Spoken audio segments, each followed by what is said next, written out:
15 जनवरी 1956 दिल्ली का एक साधारण सरकारी अस्पताल। यहां एक दलित परिवार में एक बेटी का जन्म हुआ जिसका नाम रखा गया कुमारी मायावती।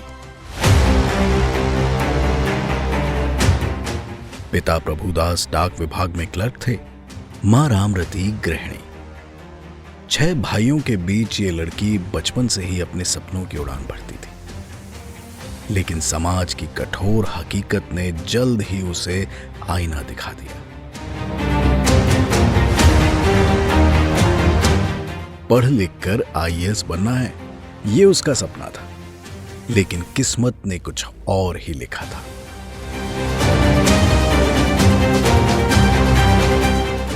एक ऐसा सफर जो दलित इतिहास का नया अध्याय बन गया। दिल्ली यूनिवर्सिटी से शिक्षा पूरी की, लेकिन नौकरी मिली एक स्कूल में टीचर की। इंद्रपुरी जेजे कॉलोनी में बच्चे पढ़ाती और रातें आईएएस की तैयारी में कटती।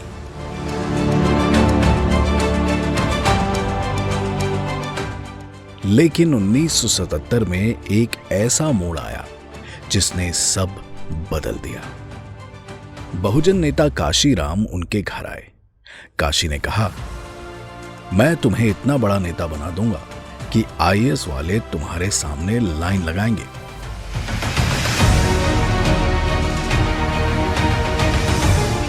मायावती ने पिता का विरोध झेला, नौकरी छोड़ी और 1984 में काशीराम के साथ बहुजन समाज पार्टी की स्थापना में कूद पड़ी।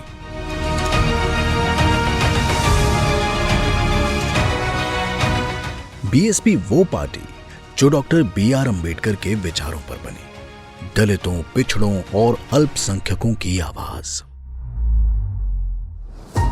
राजनीति में एंट्री आसान नहीं थी।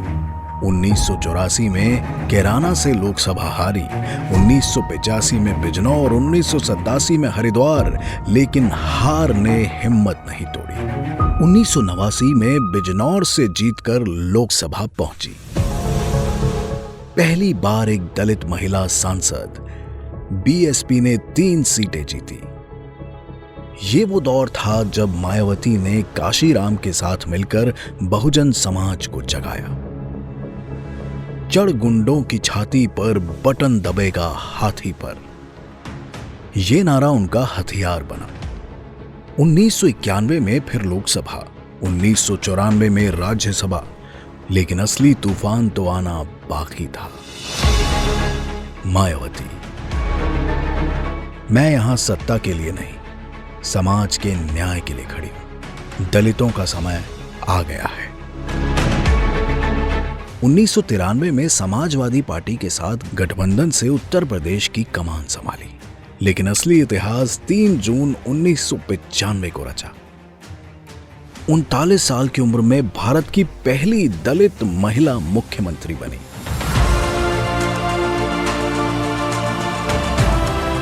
सबसे युवा सीएम, भाजपा के बाहरी सपोर्ट पर सरकार बनी, लेकिन सिर्फ 138 दिन ही चली। फिर भी उन्होंने अंबेडकर नगर जिला बनवाया। भूमिहीनों को उन्होंने जमीन दिलाई।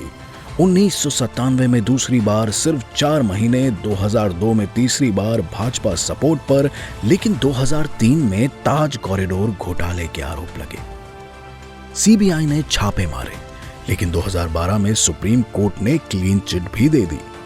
मायावती ने कहा, मैं सत्ता की भूखी नहीं, न्याय की हूं। इन विवादों ने उन्हें और मजबूत कर दिया। फिर आया 2007 का सुनहरा दौर। बीएसपी ने 207 सीटें जीती, पूर्ण बहुमत। ब्राह्मणों को साथ लेकर सर्वजन हिताय का नारा दिया। 13 मई 2007 से 15 मार्च 2012 तक सबसे लंबा कार्यकाल। लखनऊ में अंबेडकर मेमोरियल पार्क बनवाया। 2,500 करोड़ खर्च कर दलित स्मारकों को नया आकार दिया। 18,000 भ्रष्ट पुलिसकर्मियों को बर्खास्त किया। 24,716 दलित बहुल गांवों में विकास लाई। गौतम बुद्ध यूनिवर्सिटी शुरू की। नोएडा मेट्रो का उद्घाटन किया। यमुना एक्सप्रेसवे बनवाया। लेकिन विवाद भी हुए। स्मारकों पर खर्च को भ्रष्टाचार कहा गया। मायावती ने जवाब दिया, ये हमारी पहचान है, इतिहास है। 2007-8 में 26 करोड़ टैक्स भरकर टॉप टैक्स पेयर में शुमार हुई। उनकी संपत्ति 111 करोड़ पहुंची, लेकिन उन्होंने कहा यह समर्थकों का दान है। लेकिन राजनीति में उतार चढ़ाव तो तय है। 2012 में समाजवादी पार्टी ने सत्ता छीन ली। 2014 और 19 में लोकसभा में बीएसपी का खाता तक ना खुला। 2017 विधानसभा में सिर्फ 19 सीटें। आलोचक बोले बहन जी का समय खत्म, लेकिन मायावती ने हार नहीं मानी। काशीराम की 2001 में उत्तराधिकारी बनी। 2003 से बीएसपी की प्रेसिडेंट। 2012 से 2017 तक राज्यसभा सांसद रही। 2023 में भतीजे आकाश आनंद को उत्तराधिकारी बनाया, लेकिन 2024 में उन्हें हटा दिया। आज 2025 में भी वो बीएसपी की कमान संभाल रही हैं। बिहार चुनावों में रामगढ़ से उम्मीदवार की जीत ने फिर उम्मीद जगाई, लेकिन चुनौतियां बरकरार। गठबंधन टूटे, वोट पटे, फिर भी वो कहते हैं बहुजन की लड़ाई जारी रहेगी।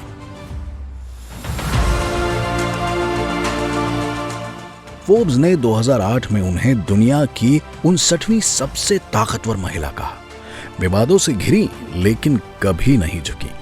आज 69 साल की उम्र में भी वो बहुजन समाज को एकजुट करने का सपना देख रही हैं। क्या ये सफर फिर सत्ता तक पहुंचेगा? वक्त बताएगा, लेकिन इतिहास याद रखेगा। मायावती ने साबित किया दलित बेटी भी सिंहासन संभाल सकती है।